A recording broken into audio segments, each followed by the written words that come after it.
Halløj, halløj! Farmer Yumi! Jeg håber, at der stadig er lidt frisk frugt tilbage til min mumselade. Men vent til I har prøvet min mumselade. Den er uden tvivl den bedste til festen. Er det ikke sandt, Kyletta? Så du lige, hvad jeg lige så? Som din borgmester befaler jeg, at du står stille. Kom nu. Tak fordi du besøger min hjemmeside, stempåkrym.com. Krym. Når jeg bliver valgt som dit medlem i parlamentet, så lover jeg at indføre spærretid, sådan at alle børn under 25 er hjemme inden klokken 8, og forbyder, at folk har leggings på gaden, da de er frygteligt tarvelige. Men allervigtigst af alt, skal de hjemløse fjernes fra gaderne.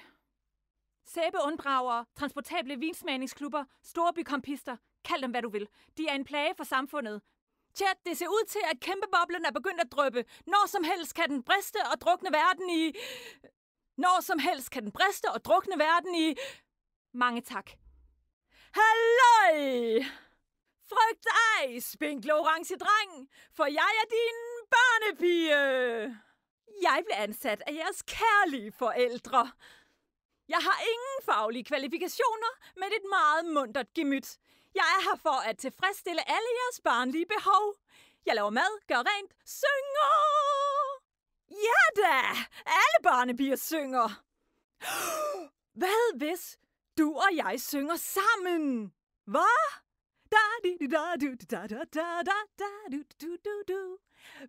Kom så alle sammen.